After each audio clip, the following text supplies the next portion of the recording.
Good morning students. Previous video చూసారమ్మా. Previous video వరకు మనకి పార్ట్ బి వరకు మ్యాథమెటిక్స్ కంప్లీట్గా చెప్పేసుకున్నాం. ప్రతి ఒక్క ప్రాబ్లము, ప్రతి ఒక్క టాపిక్, ప్రతి ఒక్క లెసన్, మొత్తం చాప్టర్స్ మొత్తం కంప్లీట్ చేసుకున్నాం.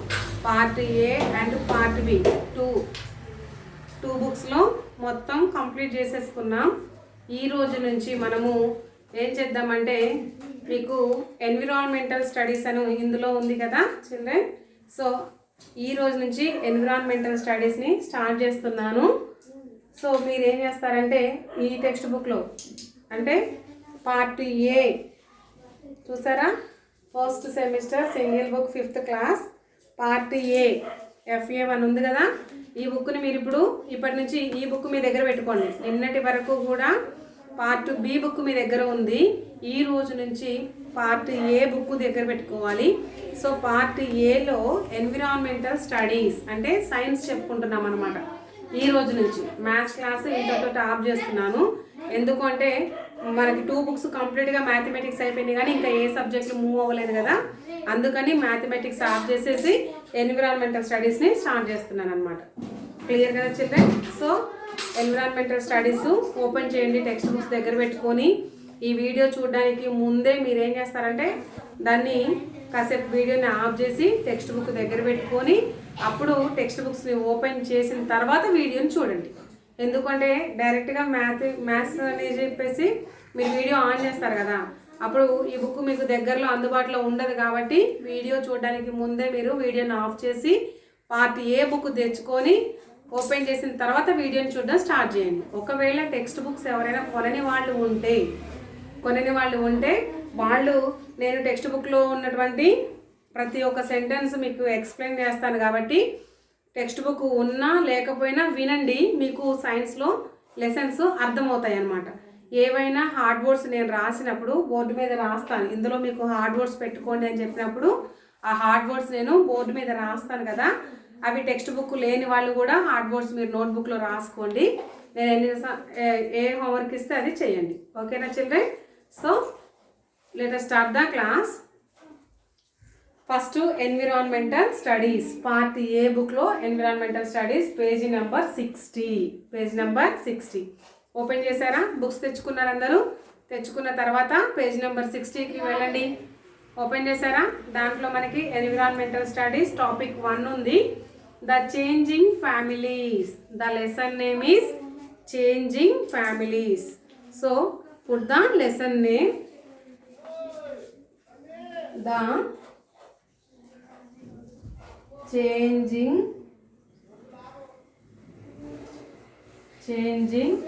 families.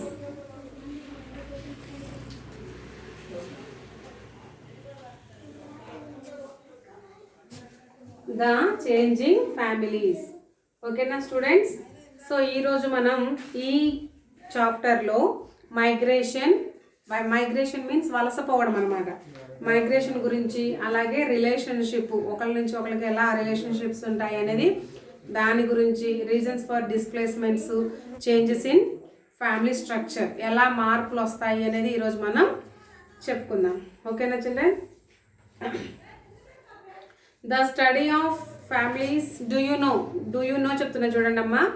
The study of families and tracing their history, ancestors and roots is called genealogy. అంటే ఏమంటున్నాడంటే,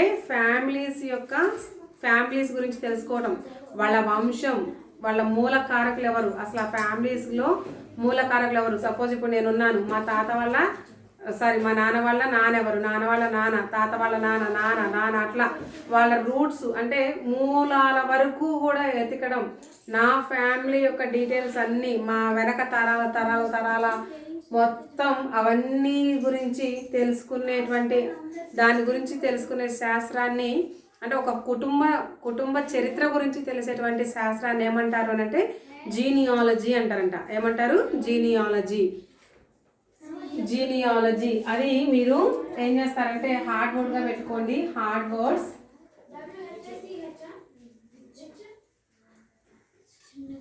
కుటుంబ శాస్త్రము అనొచ్చు మనము. జీనియాలజీ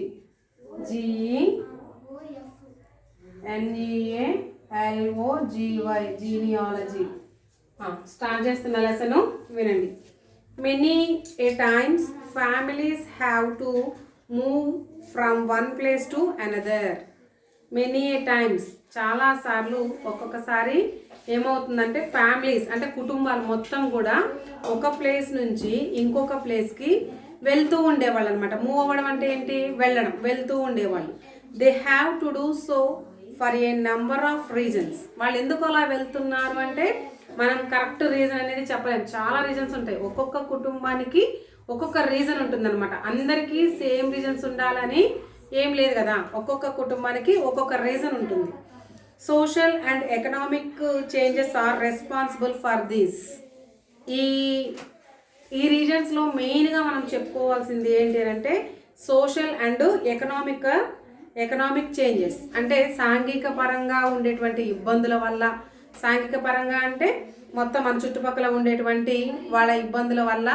లేదు అని అంటే ఎకనామిక్ ప్రాబ్లమ్స్. ఎకనామిక్ అంటే ఇక్కడ మనకు సంపాదన సరిపోవట్లేదు అంటే ఇంకొక వేరే చోటుకి వెళ్ళడం. అంటే ఆర్థిక పరిస్థితుల కారణంగా, సాంఘిక కారణంగా అంటే సాంఘిక పరిస్థితులు మన చుట్టుపక్కల ఉండేటువంటి పరిస్థితుల కారణంగా ప్లస్ ఆర్థిక పరమైనటువంటి కొన్ని కారణాల వల్ల వీళ్ళు ఎక్కువగా వేరే ఒక ప్లేస్ నుంచి వేరే ప్లేస్కి వెళ్ళడానికి రీజన్స్ ఉంటాయి అన్నమాట. సో ఇందులో మీరు హార్డ్ వర్డ్స్ ఏం పెట్టుకుంటారంటే ఫస్ట్ ఫ్యామిలీస్ అని హార్డ్ వర్డ్ పెట్టుకోండి. చాలామందికి ఫ్యామిలీ అంటే తెలుసు కానీ ఫ్యామిలీస్కి స్పెల్లింగ్ పర్ఫెక్ట్గా తెలీదు.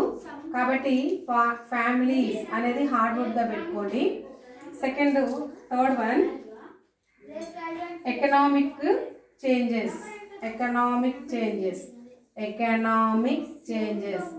చేంజెస్ అంటే ఆర్థిక పరమైనటువంటి మార్పులు. ఓకేనా. నెక్స్ట్ రెస్పాన్సిబుల్ అది కూడా హార్డ్ వర్డ్గా పెట్టుకోండి. Responsible. They have to move to other places along with their families in search of jobs or to get better education for children. Some people have transferable jobs. ఇంకా మనం అంటే సాంఘిక పరమైనటువంటి ఆర్థిక పరమైనటువంటి కొన్ని రీజన్స్ ఉంటాయని చెప్పుకున్నాం కదా. ఇంకా చేంజెస్ ఎందుకు వస్తాయి అని అంటే ఫ్యామిలీస్తో పాటు చేంజ్ అవ్వాల్సిన పరిస్థితులు దేనివల్ల వస్తాయంటే సెర్చ్ ఆఫ్ జాబ్స్ అంటే జాబ్ వెతుక్కోవడం కోసం. ఇక్కడ నేను ఈ ఊర్లో ఇది ఒక పల్లెటూరు అనుకుందాం, ఇది ఒక స్మాల్ విలేజ్ అనుకుందాం. ఈ విలేజ్లో మనకి తగినటువంటి జాబ్స్ ఏమీ లేవు. అప్పుడు మనం ఏం చేయాలి? ఈ విలేజ్ నుంచి ఒక సిటీకి వెళ్ళాలి. సో ఆ సిటీలో మనకి తగినటువంటి జాబ్స్ ఏమన్నా ఉన్నాయి అని అంటే దాంట్లో చూసుకొని మనము అక్కడ చేసుకొని మనం కొంచెం అమౌంట్ని సంపాదించుకోవచ్చు. కాబట్టి అదొక రీజన్గా చెప్పుకోవచ్చు అనమాట. ఏంటి? ఫ్యామిలీస్ ఒక ప్లేస్ నుంచి ఇంకొక ప్లేస్కి వెళ్ళడానికి సెర్చ్ ఆఫ్ జాబ్స్ అనేది ఒక ఎగ్జాంపుల్గా మనం ఎగ్జాంపుల్ ఆఫ్ రీజన్గా చెప్పుకోవచ్చు. ఓకేనా. సెర్చ్ ఆఫ్ జాబ్ అనేది మీరు హార్డ్ వర్డ్గా పెట్టుకోండి children. Search of job. Fifth one search of job. అదొకటి కారణం ఉంటుంది. Next better education for children. Suppose ఇప్పుడు వైరా ఉందనుకోండి. వైరాలో 10th వరకు మా పిల్లల స్టడీస్ అయిపోయాయి. నెక్స్ట్ ఇంటర్ నుంచి వాళ్ళకి IIT ఫౌండేషన్స్ కావాలి. ఇంటర్ నుంచి మంచి స్టడీస్ కావాలి. అప్పుడు నేనేం చేయాలి? వైరాలో ఎక్కడా కూడా ఇంటర్లో IIT ఫౌండేషన్ లేదు. అప్పుడు నేనేం చేయాలి అని అంటే ఖమ్మంకి వెళ్ళాలి. అంటే నా పిల్లల చదువు కోసం నేను నా ఫ్యామిలీతో పాటు వేరే ప్లేస్కి వెళ్ళిపోతున్నాను అనమాట. అంటే అదొక రీజన్గా చెప్పుకోవచ్చు. అర్థమవుతుందా? అలానే కాదు. సో ఇంకా అంటే పల్లెటూరులో ఉండేవాళ్ళు అక్కడ ఓన్లీ గవర్నమెంట్ స్కూల్సే ఉన్నాయనుకోండి. గవర్నమెంట్ స్కూల్లో స్టడీ సరిగ్గా చదవట్లేదు అని చెప్పేసి వాళ్ళకొక ఆలోచన ఉందనుకోండి. ఆ థాట్ నుంచి రావాలి అంటే వాళ్ళు ఏమనుకుంటారు? ప్రైవేట్ స్కూల్లో జాయిన్ చేపిస్తే మన పిల్లల ఎడ్యుకేషను ఇంప్రూవ్మెంట్ ఉంటుందేమో అన్న ఆలోచనలో ఉంటారు. అప్పుడు వాళ్ళు ఏం చేస్తారంటే ఆ విలేజ్ నుంచి సిటీకి వస్తారు. సిటీకి వచ్చి ప్రైవేట్ స్కూల్లో జాయిన్ చేపిస్తారనమాట. సో ప్రైవేట్ స్కూల్లో జాయిన్ చేయించినప్పుడు వాళ్ళ ఎడ్యుకేషన్ ఇంప్రూవ్మెంట్ ఉంటుంది అన్న వాళ్ళ ఒక అదొక నమ్మకం ఇక అంతే. అంటే అట్లా ఆలోచించే కొంతమంది పేరెంట్స్ కూడా ఉంటారు. సో మనం మెయిన్గా చెప్పుకోవాల్సింది ఏంటంటే బెటర్ ఎడ్యుకేషన్ కోసం పిల్లల ఎడ్యుకేషన్ కోసం ఒక ప్లేస్ నుంచి ఇంకొక ప్లేస్కి వెళ్ళడానికి ఇదొక ఎగ్జాంపుల్ ఆఫ్ రీజన్గా చెప్పుకోవచ్చు. ఓకేనా? సో మీరు ఏం రాస్తారంటే better education is a hard word. Better education, 6th one BETTER better education, EDUCATION better education. Next, some people have transferable jobs. Transferable అదొకటి మీరు హార్డ్ వర్డ్గా పెట్టుకోండి. ట్రాన్స్ఫరబుల్, TRANSFERABLE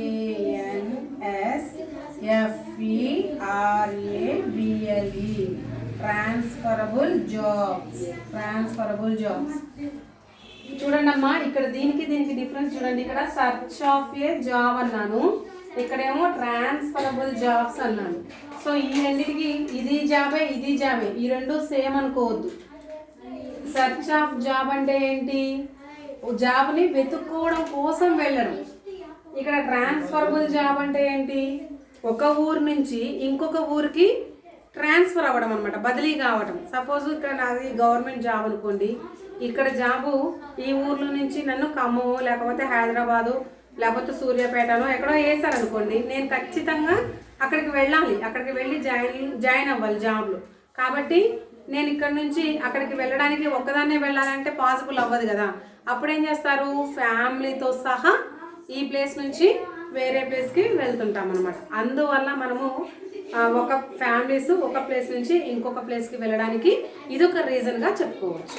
సో ఇప్పుడు మనకి ఫస్ట్ నేనేం చెప్పాను, సోషల్గా మనకి చేంజెస్ ఉంటాయి, అలాగే ఎకనామిక్ వల్ల చేంజెస్ ఉంటాయి, అలాగే సెర్చ్ ఆఫ్ జాబ్స్ వల్ల చేంజెస్ ఉంటాయి, నెక్స్ట్ బెటర్ ఎడ్యుకేషన్ వల్ల జాబ్ మనకి చేంజెస్ ఉంటాయి, దానితో పాటు ట్రాన్స్ఫర్ అవ్వడం వల్ల కూడా ఫ్యామిలీస్లో చేంజెస్ అనేవి వస్తుంటాయి అన్నమాట.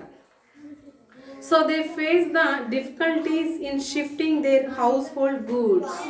ఇలాంటి పరిస్థితులలో వాళ్ళు ఏం చేస్తారంటే difficulties in shifting their house hold goods అంటే ఇంటి వస్తువుల్ని ఒక ప్లేస్ నుంచి ఇంకొక ప్లేస్కి రవాణా చేసుకోవడానికి, ట్రాన్స్పోర్ట్ చేసుకోవడానికి కొన్ని ఇబ్బందులు ఏర్పడతా ఉంటాయి అన్నమాట, డిఫికల్టీస్ వస్తూ ఉంటాయి.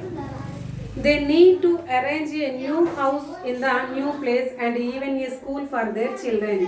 అక్కడికి వెళ్ళగానే ఎలా అనిపించింది? డైరెక్ట్గా మనకి అక్కడికి వెళ్ళగానే ఇదిగో రండం కట్టి ఒక ఇల్లు కట్టేసి మీకోసం నేను ఇక్కడ ఇల్లు కట్టేశాను రండమ్మ అని పిలుస్తారా? మనం ఏం చేయాలి? Searching of houses. అంటే ఒక ఊరు నుంచి ఇంకొక ఊరికి వెళ్ళినప్పుడు అక్కడ ఖచ్చితంగా మనం ఏం చేయాలి? ఒక హౌస్ని సెర్చింగ్ చేయాలి. అంటే ఎక్కడ ఏది మంచిగా మనకి అన్ని ఫెసిలిటీస్ ఉన్నటువంటి హౌస్ ఉందా లేదా అనేది చూసుకోవాలి. అన్ని ఫెసిలిటీస్ ఉన్న హౌస్ ఉన్న తర్వాత మళ్ళీ మన పిల్లలకి స్కూల్కి ఇబ్బంది కాకుండా, అంటే మనకి ఇంటికి దగ్గరలో ఏమన్నా స్కూల్స్ ఉన్నాయా లేవా, అది కూడా మంచి స్కూల్ ఉందా లేదా అని, ఆ మంచి స్కూల్కి దగ్గరలో ఒక ఇల్లు అనేది చూసుకోవడం కూడా అది ఒక పెద్ద పనే. అర్థమవుతుందా? సో అలా చాలా ఇబ్బందులు అవుతూ ఉంటాయి అన్నమాట. Such kind of moments when people move from one place to another and settle in the new place is called migration. ఇక్కడ మైగ్రేషన్ అంటే ఏంటి? ఈ ఊర్లో ఉన్న వాళ్ళు వేరే ఊరికి వెళ్ళి అక్కడ సెటిల్ అవ్వడాన్ని, అంటే అక్కడ ఒక న్యూ హౌస్ ఎత్తుక్కొని అక్కడ న్యూ స్కూలు న్యూ హౌస్ అవన్నీ చూసుకొని అక్కడ ఇక ఫ్యామిలీ సెటిల్ అవ్వడాన్ని ఏమంటారు? మైగ్రేషన్.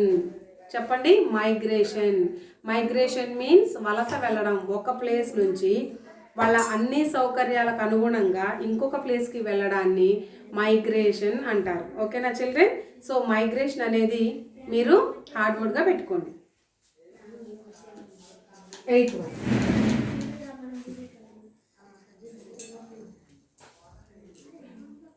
మైగ్రేషన్, MIGRATION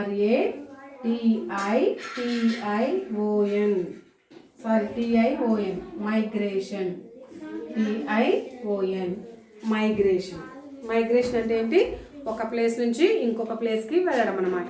మనమే కాదు, బర్డ్స్, యానిమల్స్ ఇవి ఏ వెళ్ళినా కానీ మైగ్రేషన్ అనే అంటారు.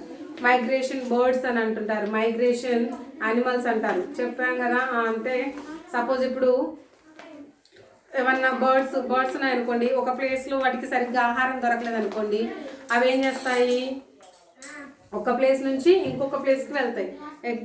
బెస్ట్ ఎగ్జాంపుల్గా మనం క్రెయిన్స్ చెప్పుకోవచ్చు. కొంగలు ఎక్కువగా మైగ్రేట్ అవుతూ ఉంటాయి. కొన్ని కొంగలు అయితే చాలా దూరం నుంచి మనకి నైలు నది దాకా కూడా వెళ్ళేటువంటి కొంగలు ఉన్నాయన్నమాట. అంటే అంత దూరం దాకా వెళ్ళి వాటి ఆహారాన్ని వెతుక్కుంటాయి. అవి మైగ్రేషన్ బర్డ్స్ అంటారు. అక్కడికి వెళ్తాయి. కొన్ని గొర్రెలు ఉంటాయి చూసారా, గొర్రెలకి ఒక చోట ప్లేస్లో ఆహారం దొరకలేదు అనుకో, వాళ్ళు ఏం చేస్తారంటే కొన్ని ఒక హర్డ్ ఆఫ్ షీప్స్ అంటే ఒక గొర్రెల మందం తీసుకొని వేరే ఊరికి వెళ్ళి అక్కడే కొన్ని నెలల పాటు అక్కడే ఉంటారు. ఎందుకు, వాటికి ఫీడింగ్ కోసం అనమాట.